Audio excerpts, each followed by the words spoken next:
Ito ang Tinig ng Pag-asa, isang palatuntunan sa radyo na nagsasabing si Jesus ay muling darating, tiyak na darating, at malapit nang dumating. Kaya kaibigan, pumandakan siya sa lubungin.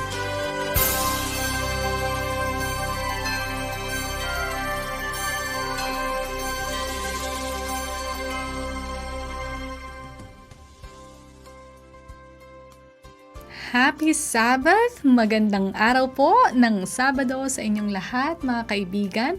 Palagi ko pong binabanggit na gusto ko, I love every Sabbath. Nais ko pong i-share yung aking nabasang quote. Ang sabi, why should God matter? Ang sagot ay, because of you. So, alamin lang po, dapat lang natin mapagtanto na tayo ay pinahahalagahan, tayo ay mahal ng Diyos. Palagi sa tuwi-tuwi na.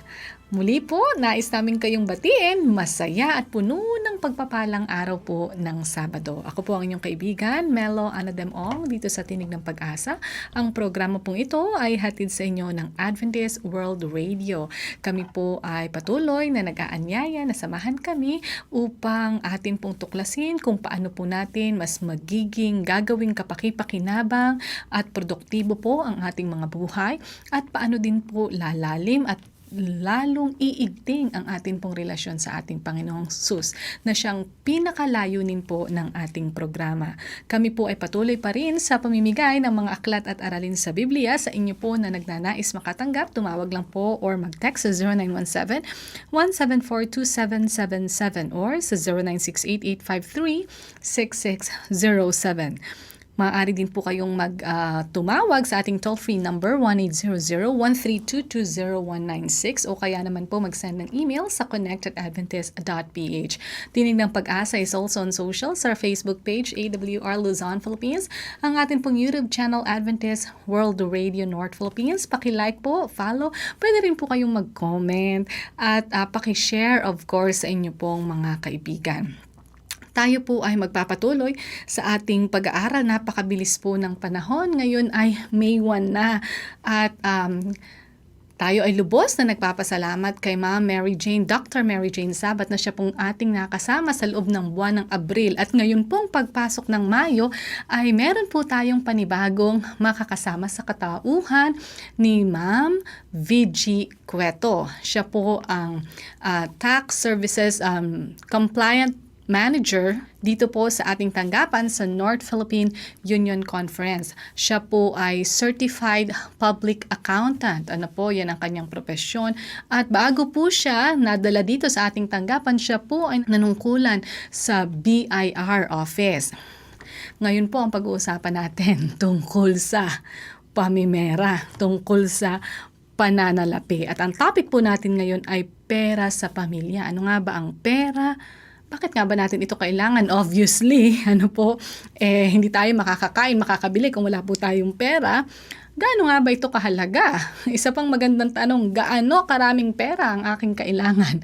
Yan po ang ating mga pag-uusapan ngayon. Muli, atin pong wini-welcome sa ating programa si Ma'am VG Cueto. Ate VG, we're really happy to have you here. Maraming salamat sa inyong pag-unlak sa amin pong imbitasyon. Ibibigay na po namin ang panahon sa iyo. Isang mapagpalang araw po sa ating mga minamahal na tagapakinig. Ako ay lubos na nagagalak na maging kabahagi ng inyong araw upang tumalakay ng mga paksang talagang hindi lamang napapanahon, kundi bahagi ng ating buhay sa araw-araw. Sapagkat ang ating pong pag-uusapan sa araw na ito at sa mga ilang susunod pang mga araw ay may kinalaman sa pera. Tama po ba? Ito po ba'y walang pinipiling panahon? Ano po ba ang pera? Ang pera ay alam natin ito ay medium o paraan para magkaroon tayo ng ating pangangailangan. Ito man ay produkto o serbisyo. Bakit kailangan natin ng pera? Mahalaga ba talaga ito? Sa isang organisasyon o samahan, ang pera ay mahalaga sapagkat hindi ito makakatakbo o makapag-ooperate kung wala ito. Kumbaga sa katawan, ito ay dugo. Hindi tayo mabubuhay kung walang dugo. Ganun din ang isang samahan. Ito'y hindi tatakbo kung walang pera. Sa ating pamilya ay mahalaga ang pera. Hindi tayo makakabili o magkakaroon ng pangunahing pangangailangan kung walang pera tulad ng pagkain, damit, tirahan.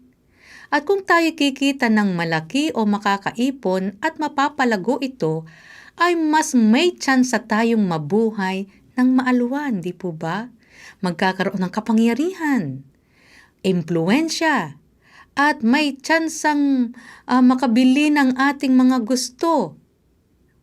Katulad ng magandang sasakyan, magandang bahay, makakapamasyal kung saan mo gusto, at tayo ay madaling makikisalamuha sa mga tao araw-araw. Tama po ba? Kapag may pera, mabibigyan natin ang ating pamilya at mga kaibigan ng kanilang pangangailangan. Mabibigyan natin sila ng magandang buhay sa pamamagitan ng magandang edukasyon, kalusugan. Kung may karamdaman, madali natin silang ipa-check up. At maaabot ang kanilang mga pangarap sa buhay. Yung edukasyon, makukuha nila yung kursong gusto nila. At kapag may pera, ay mababawasan ang paghihirap o hindi magugutom. Naaabot o nakakamit ang mga hangarin sa buhay nang hindi naghihirap. Pag may pera, nagkakaroon din ng kapangyarihan, di po ba? May mga kasabihan tungkol sa pera na minsan ay nakakapagmulat sa atin tulad ng sinasabi sa proverb, money can't buy everything.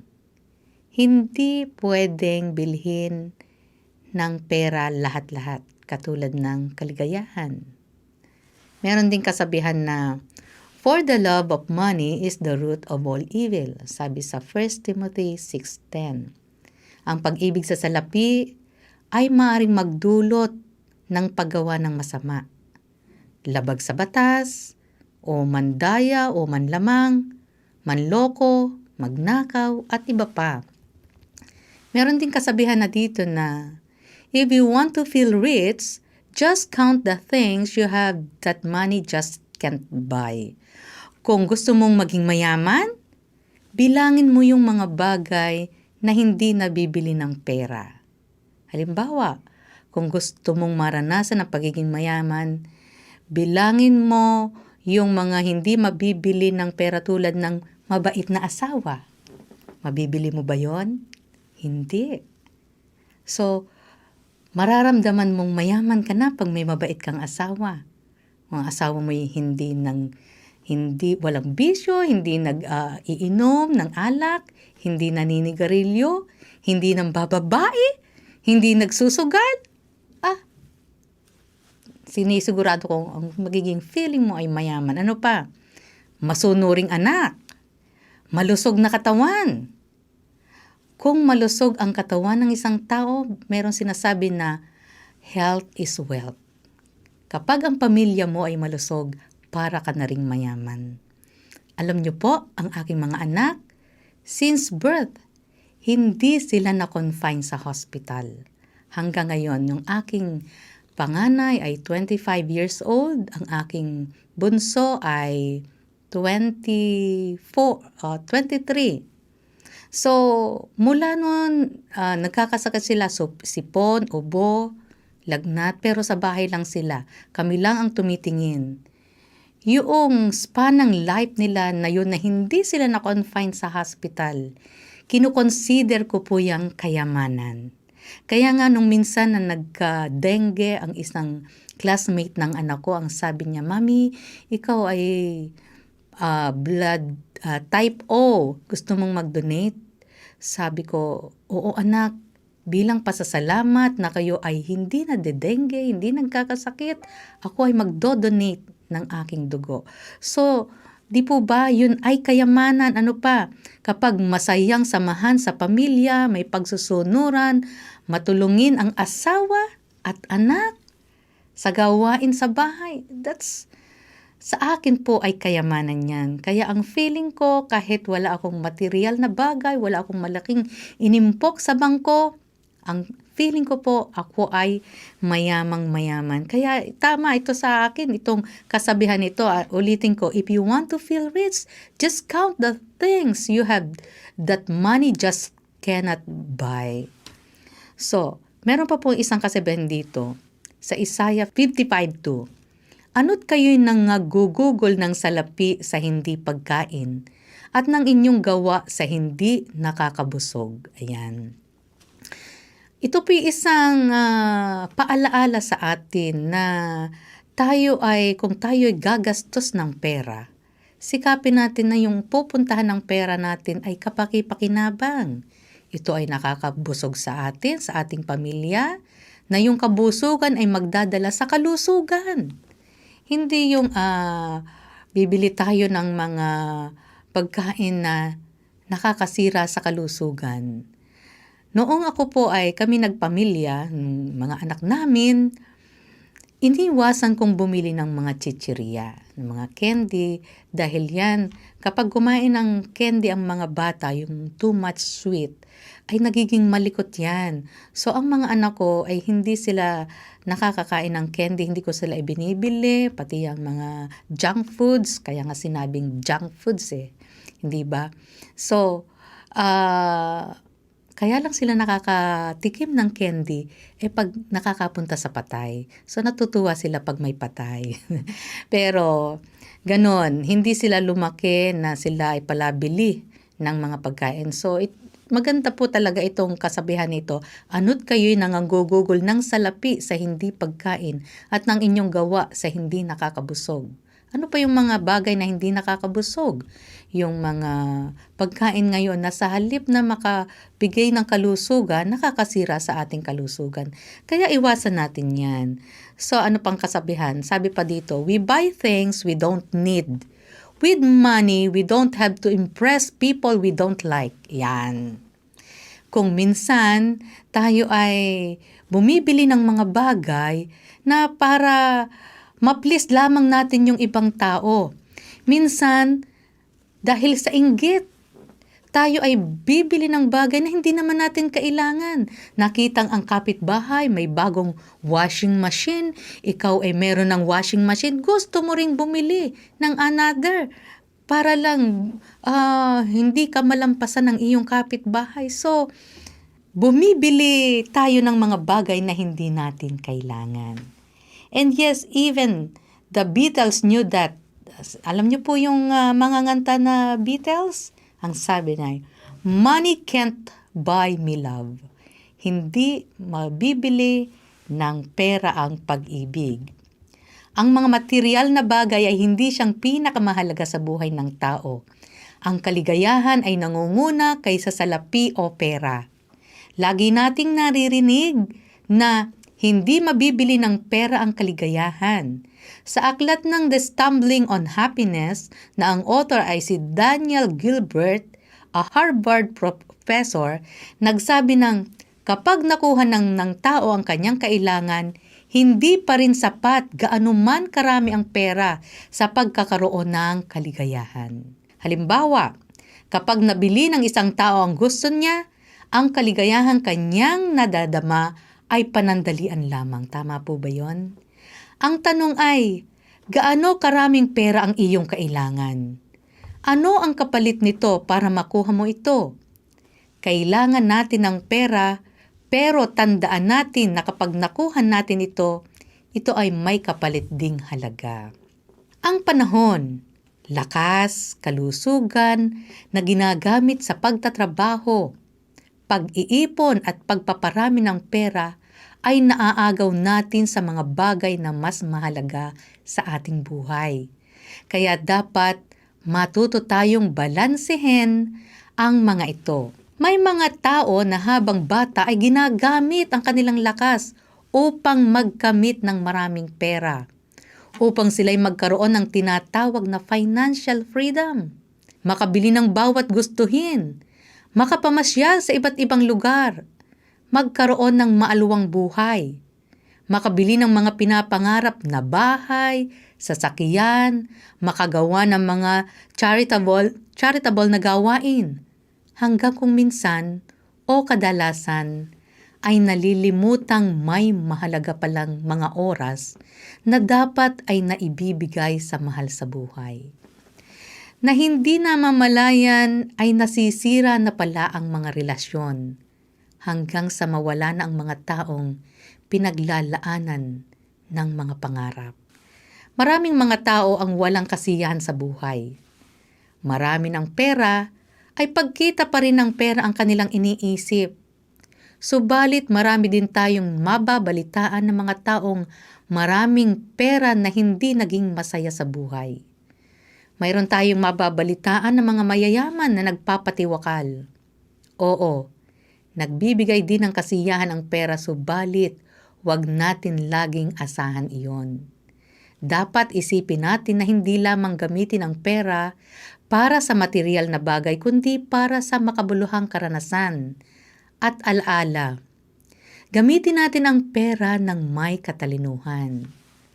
Huwag nawa itong makasira sa ating pagkatao, sa ating karangalan o dignidad, sa ating kalusugan, sa ating dunong o isipan, o ng kaligayahan sa simpleng mga bagay sa buhay. Maraming buhay, relasyon ang nasisira ng dahil sa pera. Kaya ating tatalakayin sa mga susunod na araw kung paano natin matalinong mapapangisawaan ang pera. Paano magkapera? Ano ba ang mga prioridad na gastusin sa tahanan? Paano magbabudget? Mga tips sa pamamalengke? Paano maiiwasan ang pag-utang? Paano makakaipon sa mga emergency? Sino ang dapat maghawak ng pera sa pamilya? At marami pa pong iba. Kaya, sa susunod po, muli po tayong magbalitaan ng tungkol sa pera sa pamilya. Magandang araw pong muli, mga mahal na tagapakinig. Maraming salamat, Ma'am VG. Tayo po ay nagsisimula pa lamang, so ito ay pinaka-overview or introduction pa lamang po ng ating magiging pag-aaral ng ating direksyon sa buong buwan ng Mayo. Alam niyo po, ngayon, lagi nating naririnig yung financial freedom. Kung gusto nyong magkaroon ng financial freedom na nangangahulugan na mabibili ang ating gustong bilhin, maaari tayong yung chill ang buhay natin, hindi natin kailangan pumasok ng 8 to 5 or sa iba 9 to 6 na araw-araw, makakapunta sa nais puntahan, maalwan ang buhay. Syempre po, kakailanganin talaga natin ng pera. Kung kaya nga po, marami ngayon ang hindi masaya sa kanilang buhay, hindi kontento, sapagkat kinukumpara nila yung sarili nila dun sa mga nakikita nila on social media, mga napapanood nilang mga vlog, at nakikita nila napakalayo ko dun sa sinasabing financial freedom, kailangan ko pang kumayod. Napakaswerte naman nila at napakamalas ko naman. Minsan ganun ang binibigay na pakiramdam sa atin. Pero hindi ko po sinasabing masama ang magkaroon ng desire na umalwan ang buhay at magkaroon ng pananalapi. Of course, nagbibigay sa atin ng kasiyahan ang pera, pero ang sabi nga, wag natin iasa ang ating kaligayahan dito. Kasi po pag doon natin inasa, talaga pong maaaring malungkot tayo. Napaka-temporal ng atin pong kaligayahan kung gano'n. Ang sabi po ni Ellen White, this is a very prolific na writer. Sabi niya, money can be a blessing or a curse. Of course, this is not necessarily a curse. Pag tama ang ating paggamit, maaaring itong maging pagpapala sa ibang tao, lalo na dun sa mas nangangailangan kaysa sa atin. Pero kapag hindi po tama ang ating pananaw, ang ating affection sa pananalapi, maaari po itong pagsimula ng pag-iinggita, ng pag-away, ng pagiging sakim. Pero alam niyo po, when we love God supremely, yung mga temporal things, yung mga bagay na nabibili ng salapi, magkakaroon ito ng tamang lugar sa atin pong buhay. At yan po ang inyong aabangan sa buong buwan ng Mayo. Kung kayo po ay may katanungan sa ating naging pag-aaral, kung kayo po ay may mga paglilinaw na nais gawin o gusto niyo pong makatanggap ng mga aklat aralin sa Biblia na patuloy po nating ipinamimigay, tumawag lang po or mag-text sa 0917-174-2777.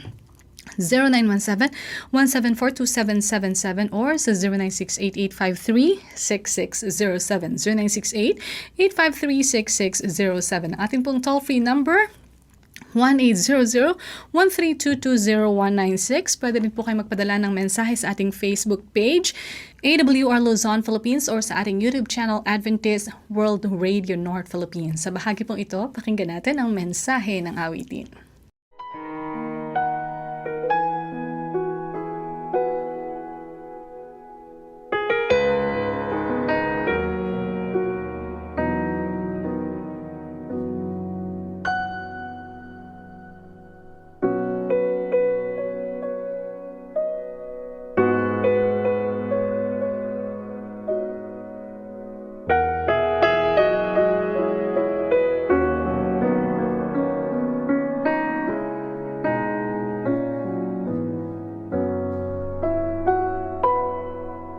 There are moments on a journey following the Lord where God illumines every step we take. There are times where circumstances make perfect sense to us as we try to understand each move He makes. When the path grows and your questions have no answers, turn to Him.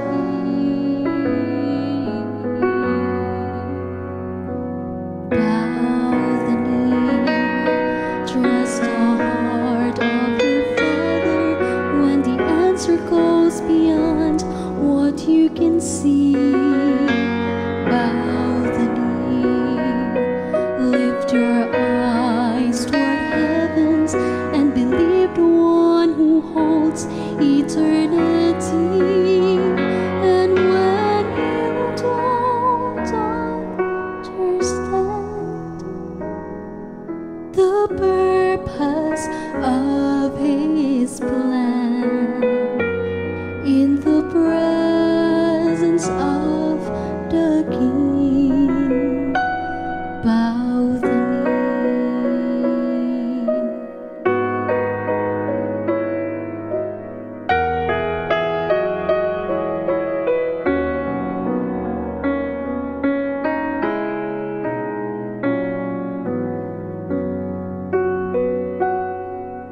There are times where clouds surround us and the rain begins to fall.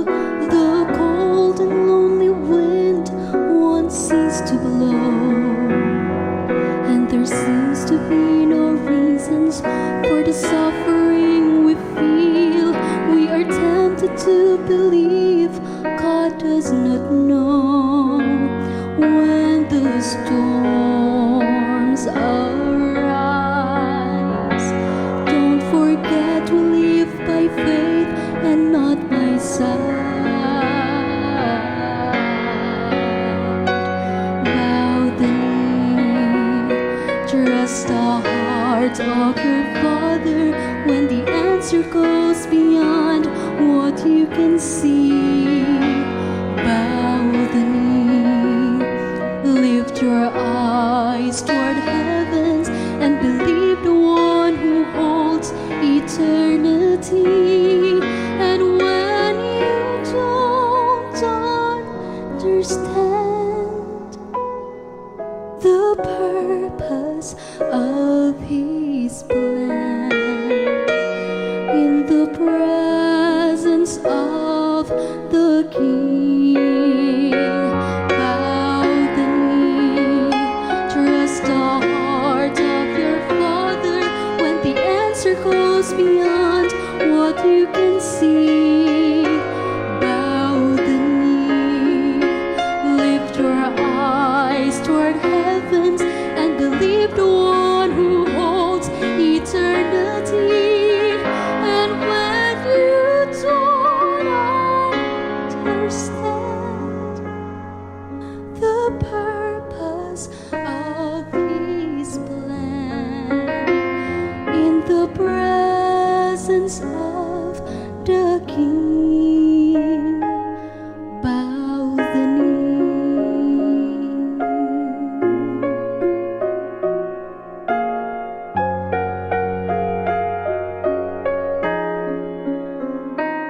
In the presence of the King. Bow the knee.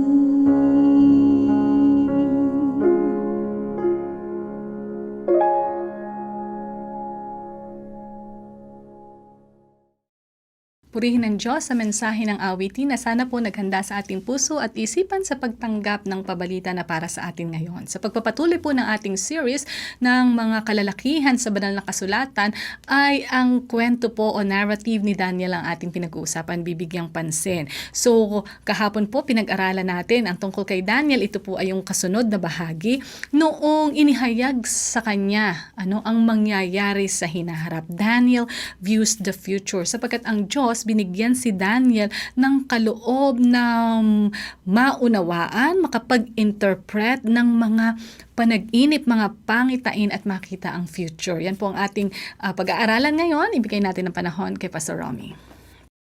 Kumusta ka, kaibigan? Napakabuti ng ating Diyos. Ano pat sa araw-araw kanyang pinaparanas ang kanyang dakilang pag-ibig, ang kanyang maraming pagpapala. Muli, narito ang iyong kaibigan sa teleradyo, Pastor Romeo Mangiliman, na nagsasabing napakabuti ng Diyos, kaibigan. Patuloy tayo sa ating pag-aaral ng salita ng ating Panginoon. At sa oras na ito, ang ating bigyan ng pansin ang pabalita na binigay ng Diyos sa magitan ni Daniel. Ang aklat ng Daniel ay pinagkaloob ng ating Panginoon. At ito ay isang prophetic book. Ano pat yung mga bagay na mangyayari ay binanggit na ng ating Panginoon kay Daniel at sa pamamagitan ng kanyang interpretasyon sa panaginip ng hari na si King Nebuchadnezzar, ngayon ay ibinigay ng Diyos ang pabalita at eksaktong-eksakto na nangyari ayon sa kasaysayan. Kaya nga ang aklat na ito ay maintindihan natin ang prophetic plan ng ating Diyos. Nanupat ang kasaysayan ay hindi maaaring baguhin. Maaring ang future ay pwedeng mabago, pero ang kasaysayan, ayon sa binanggit ng ating Panginoon, bago pa nangyari, ay nagkaroon na ng ulat sa magitan ng lingkod ng ating Panginoon. Tingnan natin ngayon ang Kapitulo 2 ng aklat ng Daniel. At ang wika ng versikulo 1, sa ikalawang taon ng paghahari ni Nebuchadnezzar, si Nebuchadnezzar ay nagkaroon ng mga panaginip, ang kanyang espiritu ay nabagabag at hindi na siya makatulog. Nang magkagayoy, ipinag-utos ng hari na tawagin ang mga salamangkero, mga engkantador, mga manguhula, at ang mga kaldeo upang sabihin sa hari ang kanyang mga panaginip, kaya sila'y dumating sa harap ng hari. Subalit, inamin ng mga marurunong na mga lalaki doon sa Babylonia ay hindi nila kayang bigyan ng linaw o ng interpretasyon ang panaginip ng hari. Ang suliranin dito, ang panaginip ng hari ay kanyang nakalimutan. Kaya nga, hindi maaring bigyan ng interpretasyon ng mga marurunong sa Babylonia ang kahulugan ng panaginip ng hari. Kaya nga, nagalit ang hari ngayon. Ang sabi niya, kapag hindi nyo ipinagkalob sa akin ang kahulugan ng aking panaginip, kayong lahat ay mga mamatay. At ang sabi pa ng hari, ayon sa versikulo 5, sinagot ng hari ang mga kaldeo, tiyak ang salita mula sa akin, kapag hindi ninyo naipaalam sa akin ang panaginip at ang kahulugan nito, kayo'y pagputol-putulin at ang inyong mga bahay ay gagawing bunton ng dumi.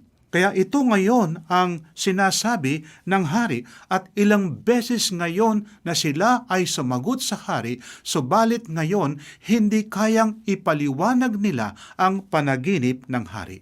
Kaya nga walang maaring magawa ngayon kundi papatayin ang lahat ng mga marurunong doon sa Babylonia at kasama si Daniel at ang kanyang 3 mga kasama. At ang wika ng ating Biblia sa versikulo 14, nang magkagayoy maingat at mahinaon sumagot si Daniel nung siya ngayon ay humarap na sa punong kawal na si Aryok.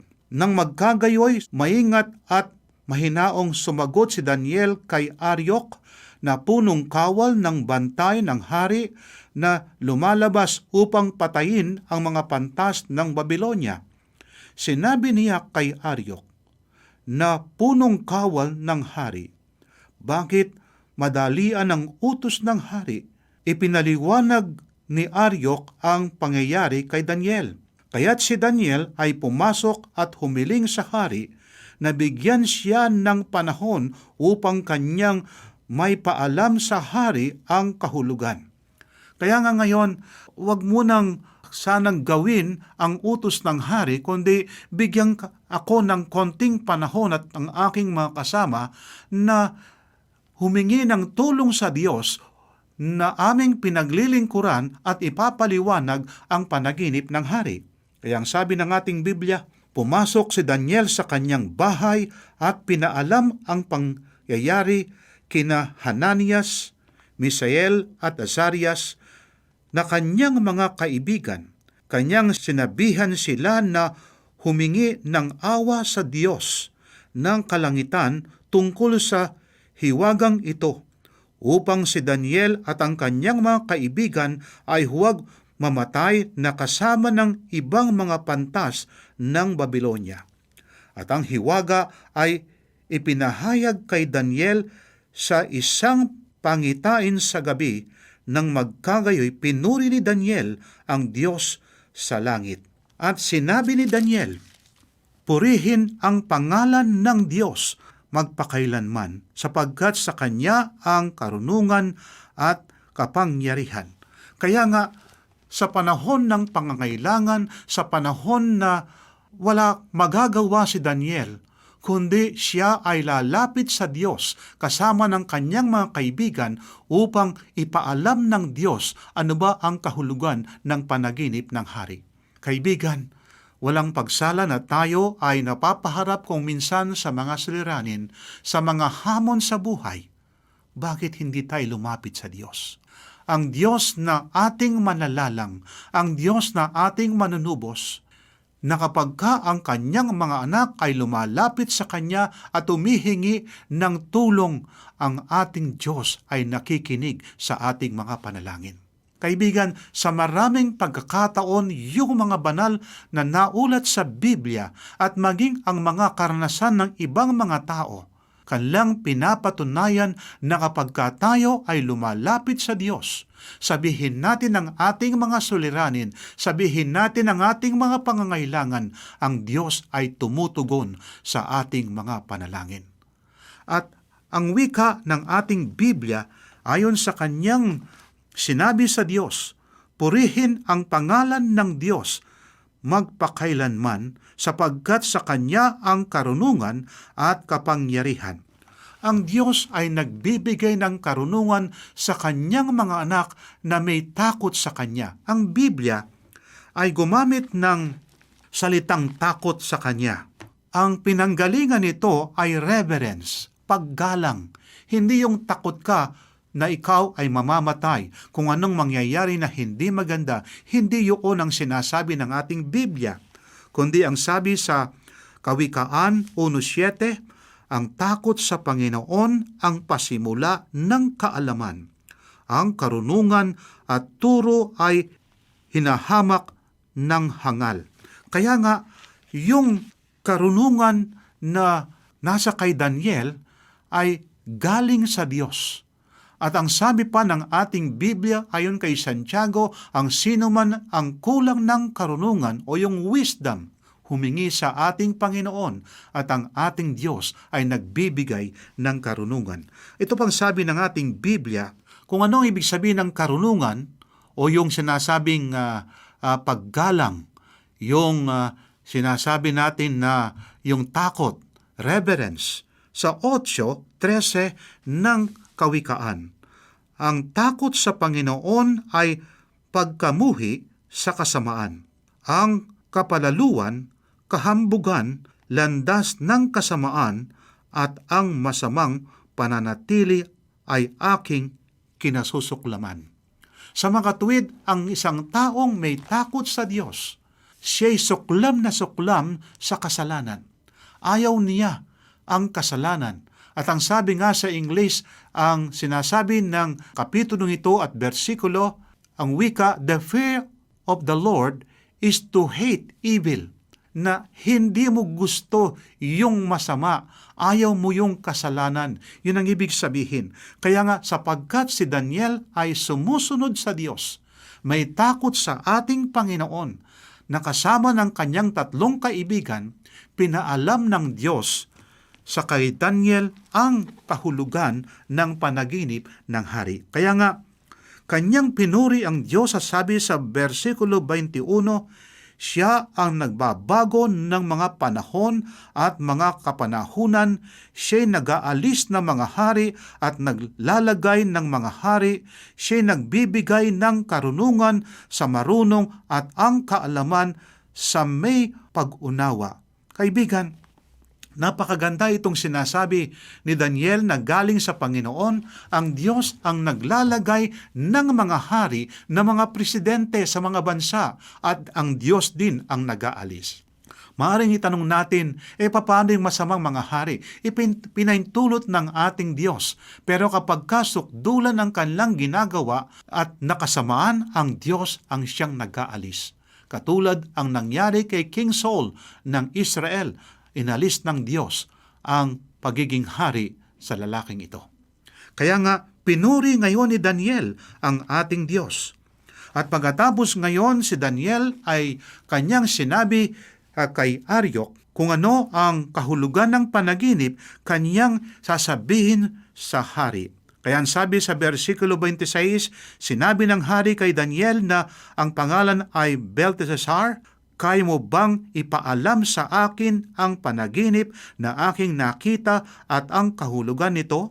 Si Daniel ay sumagot sa hari, walang pantas mga engkantador o mga salamangkero man ang magpapakita sa hari ng hiwaga na hiningi ng hari.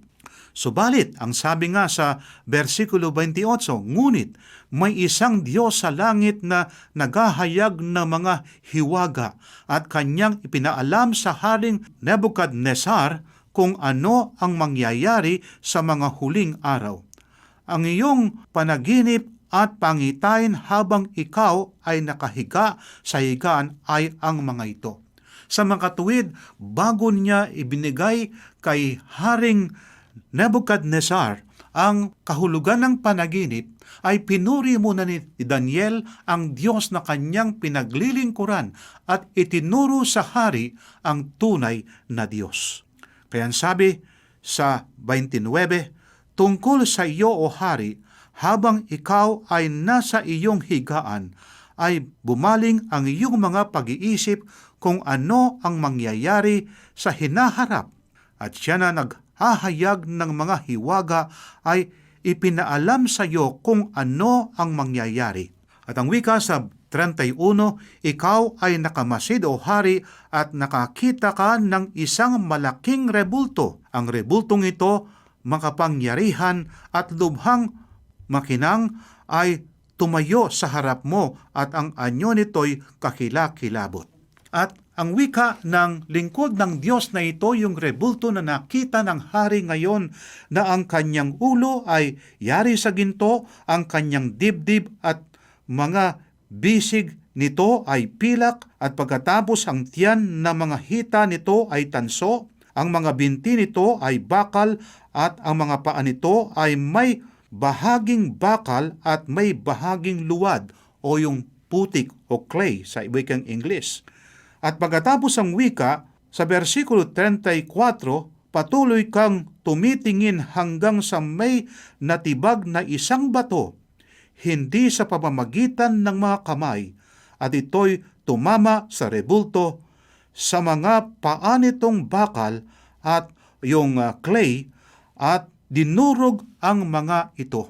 At magkagayay ang bakal, ang luwad, ang tanso, ang pilak at ang ginto ay nagkadurog-durog at naging parang dayami sa mga giikan sa taggaraw. At ang mga ito ay tinangay ng hangin, anopat hindi natagpuan ang anumang bakas ng mga iyon. Ngunit ang bato na tumama sa rebulto ay naging malaking bundok at pinuno ang buong lupa. Kaibigan, narito ang panaginip ng hari at binigyan ng Diyos sa magitan ni Daniel ang kahulugan nito. Ang wika, ikaw ang ulong ginto. Sa makatuwid, yung ulong ginto sa rebultong ito na nakita ngayon ng hari ng Babylonia, ang ginto ay sumasagisag ngayon sa Babylonia.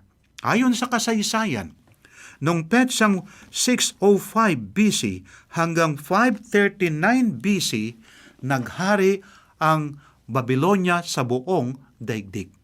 Kung papaano sinabi ng Diyos kay Daniel na ikaw ang wika, ang ulong ginto, at nangyari nga. Subalit, pagkatapos ngayon ng 539 BC, naghari naman ngayon ang mas mahina na ang wika, ito ay ang ibang kaharian. Walang iba kundi ang Medo-Persia. Sapagkat may pangyayari noong yung tubig papunta ngayon sa Babylonia ay pinadaloy sa ibang daan ni Cyrus the Great.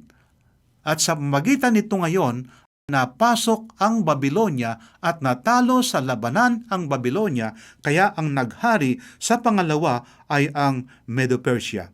Nagsimula noong 539 hanggang 331 BC. Subalit noong 331 BC, yung pangatlong kaharian ngayon ay nagsimulang maghari na talo ngayon ang Medo-Persia sapagkat sa pangunguna ni Alexander the Great ay naging isang malakas na kapangyarihan. Ang pangatlo, walang iba kundi ang Grisya sa pangunguna ni Alexander the Great.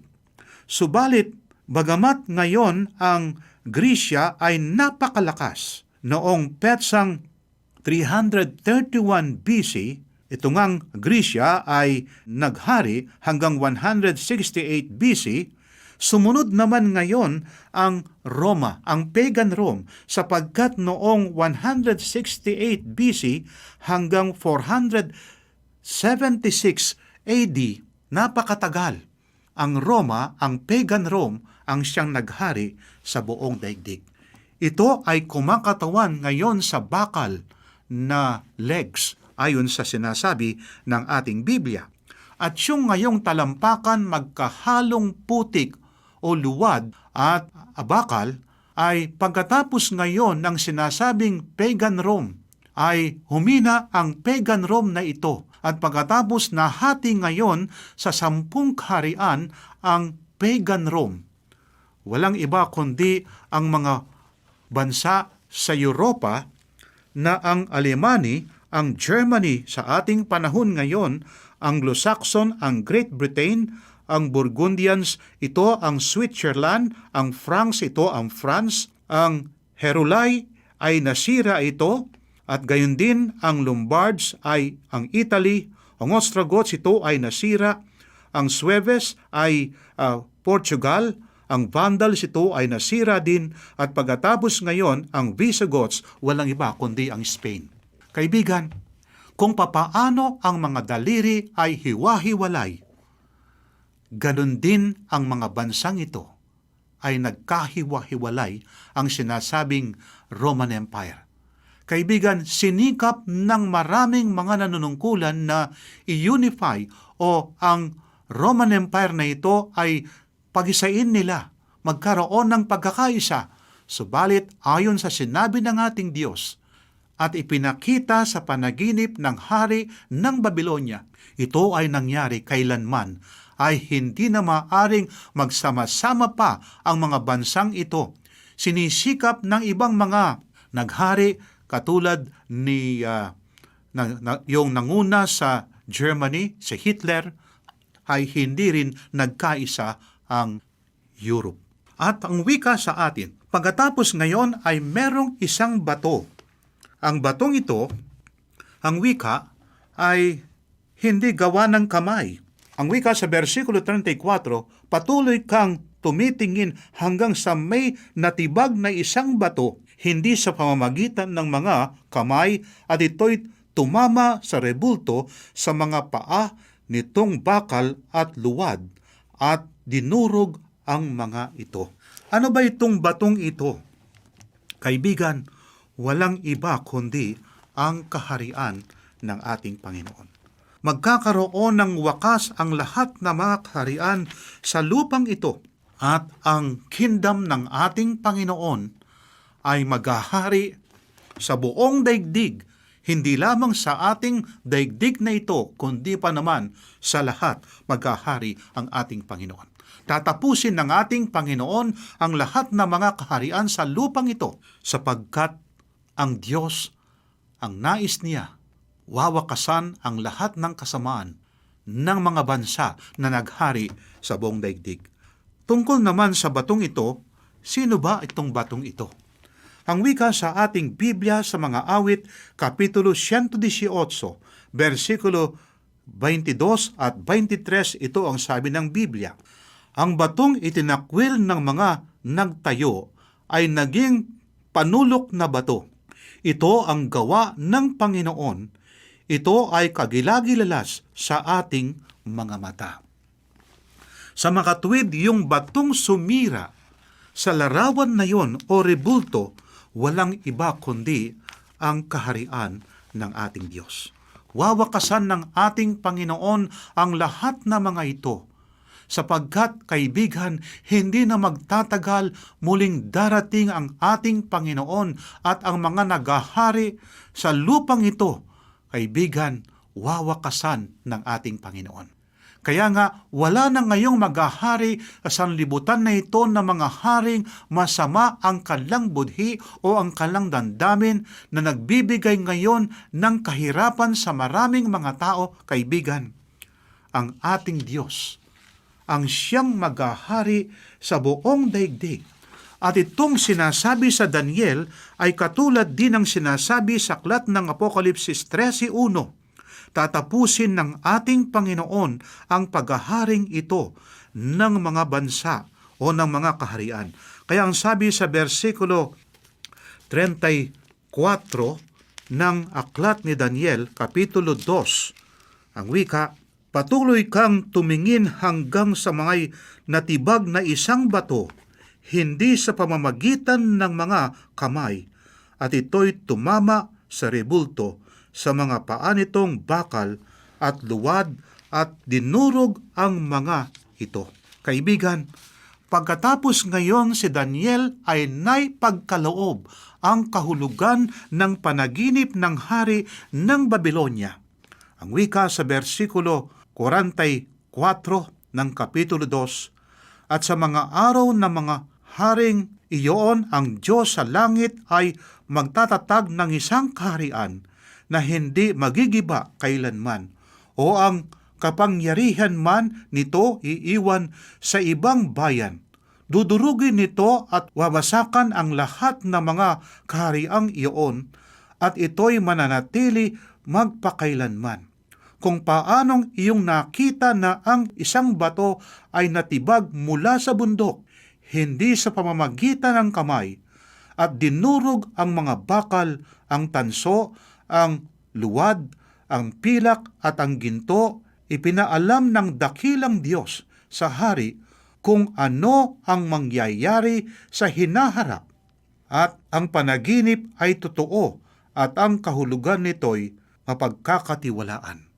Kaya nga, sapagkat ang lingkod ng Diyos na ito ay naibigay sa hari ang kahulugan ng panaginip, ang sabi sa versikulo 47, sumagot ang hari kay Daniel at nagsabi, tunay na ang iyong Diyos ay Diyos na mga Diyos at Panginoon na mga hari at tagapaghayag na mga hiwaga, yamang naipahayag mo ang hiwagang ito. Nang magkagay binigyan ng hari si Daniel ng mataas na karangalan at ng maraming malalaking kaloob, at kanyang ginawa siyang tagapamahala sa buong lalawigan ng Babylonia at punong tagapamahala ng lahat ng pantas sa Babylonia. Kaibigan, ito ang nangyari ngayon sapagkat ang Diyos ay ibinigay ang kahulugan ng panaginip sa magitan ni Daniel, at ang hari ng Babylonia ay pinuri ang tunay na Diyos.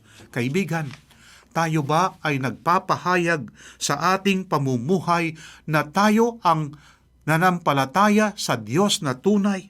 Nakikita ba sa ating mga buhay ang liwanag ng Ebanghelyo?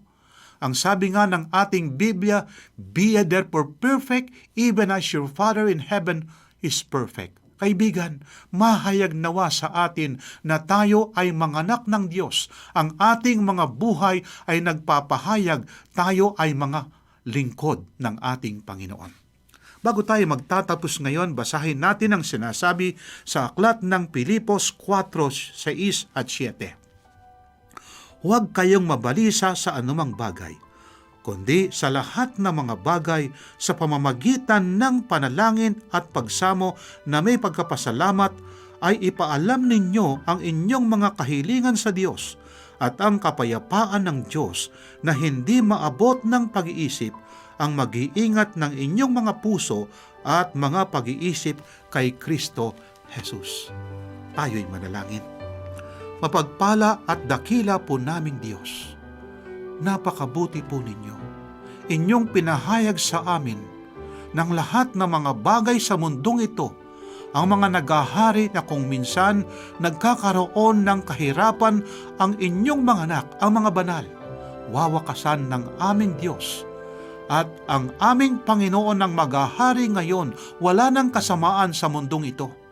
Dakilan Diyos, pagpalain po ang aking kaibigan, pagpalain po ang kanyang buong sambahayan, ang kanyang hanap buhay, o Diyos, pagpalain nawa po sa pangalan po ng aming Panginoong Hesus. Amen. Kaibigan, napakabuti ng ating Panginoon. Pagpalain ka nawa ng ating Diyos. Maraming salamat po, Pastor Romy. So mga kaibigan, alam natin na nag-inip yung hari. Hindi matandaan ng hari ang kanyang panag-inip. So ang nais niyang mangyari, may makapagsabi sa kanya ng panag-inip. Hindi lang basta ipapaliwanag yung panag-inip, kundi ipapaalala kung ano ba talaga ang kanyang napanag-inipan. Napaka-imposible, kumbaga, ng hinihingi ng hari. At anong sabi niya? Pag hindi niyo napaliwanag, ay nako, maghanda na kayo. Ang inyong mga buhay ang magiging kapalit. So si Daniel po, nakita natin yung concern niya dun sa kapwa niya, mga matatalino, wise men, na ang buhay ay nasa sangkalan, kumbaga. Kaya ang sabi niya, pumasok siya, nag-request siya na maglaan ng panahon at kanyang ipapakita yung interpretasyon doon sa hari. At ang sabi nga ay, hini-request niya yung kanyang mga kaibigan na sila ay manalangin, humingi ng habag sa Diyos tungkol dun sa mystery na yon. At pagkatapos po ay yung mystery ini-reveal kay Daniel in a vision of the night. At ang sabi ni Daniel, ito yung gusto ko pong part. Ang sabi ni Daniel nung ipakita ng Panginoon sa kanya yung panag-inip, Daniel blessed the God of heaven. Pinapurihan niya ang Diyos sa langit. Ang sabi niya, to God belongs the wisdom. Ang Diyos ang nagmamay-ari. Sa Diyos nagmumula ang katalinuhan. So that's very important to note na yung wisdom ni Daniel ay hindi from his own, kundi buhat sa Diyos. Alam niyo po, ang sabi sa atin ng banal na kasulatan, kapag nangangailangan tayo ng linaw, ng katalinuhan, tayo ay manalangin. Hingi natin ito sa Diyos. Ang sabi sa James, if you lack wisdom, let him ask God who gives generously. Mga kaibigan, kung kayo po ay may katanungan ukol sa ating naging pag-aaral, kung kayo po ay may paglilinaw, o kaya po ay gusto nyo pang magsaliksik ng mas malalim na banal na kasulatan, makipag-ugnayan lang po kayo sa amin. Ganon din po, kung gusto ninyo makatanggap ng mga aklat aralin sa Biblia na patuloy po nating ipinamimigay. Tumawag lang po or mag-text sa 0917-174-2777 or sa 0968-853-6607. Atin pong toll-free number 1-800-132-20196. Pwede rin po kayo mag-send ng email sa connectedadventist.ph, and of course, ang atin pong Facebook page, AWR Luzon, Philippines, ang ating pong YouTube channel, Adventist World Radio, North Philippines. Muli mga kaibigan, sa ngalan po ng bumubuo ng ating programa, Happy Sabbath sa inyong lahat. Magkita-kita po tayo bukas. Putting God first can be difficult. What can we learn from Daniel that will help us put God first in our lives today? Daniel was a young man when he was taken into captivity to Babylon, capital of the greatest empire the world had ever seen.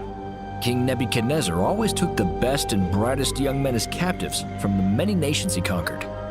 He would then teach them the Babylonian science and religion, knowing that they would significantly contribute to the expansion of his kingdom. 10,000 young people were taken along with Daniel, and from them, the best of the best were sent to the palace. Daniel, Shadrach, Meshach, and Abednego were some of these. Their first test was with food. In fact, since the time of Eden, God's people have been tested with food. Food has been a representation of either devotion to God or rejection of His Word. But in their case, putting God first could have cost them all the privileges afforded them, or worse, they could lose their lives. However, these young men decided to put God first, no matter what happened. They couldn't be forced or bribed to do otherwise. Faithfulness with their diets not only gave them superior physical strength, but, most importantly, greater mental and spiritual discernment. So, it was not by chance that they became the top students in the Babylon University. Later, Daniel would be put in charge of all other scientists, while his three friends would eventually become the top leaders of Babylon's capital city. All this because they decided to put God first. Shadrach, Meshach, and Abednego were willing to be burnt alive rather than compromise. They said, "If we are thrown into the blazing furnace, the God we serve is able to deliver us from it, and He will deliver us. But even if He does not, we want you to know, Your Majesty, we will not serve your gods or worship the image of gold you have set up." As an older man, Daniel would rather be thrown into a den of lions than to stop praying first thing in the morning. But God came through again, and Daniel lived to praise Him and become the prime minister of Babylon. Daniel put God first. His example compels us to do the same. As the deacons collect the tithe and promise, we are challenged to put God first. A vegetarian diet can improve your waistline. Can it improve your mood and make you happier? A study of 138 Adventists found that the answer is yes. The individuals following a vegetarian diet had more than 50% less depression and anxiety than the non-vegetarians. And when asked about their general moods, the vegetarians were happier. Less than 1% had mood changes that left them unhappy. Their diet made a difference. A vegetarian diet is linked to happiness and is another ageless advantage.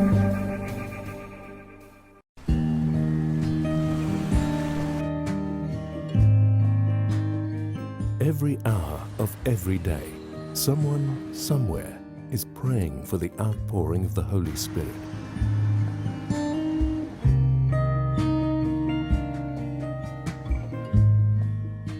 "777", praying at 7 a.m. and 7 p.m., 7 days a week.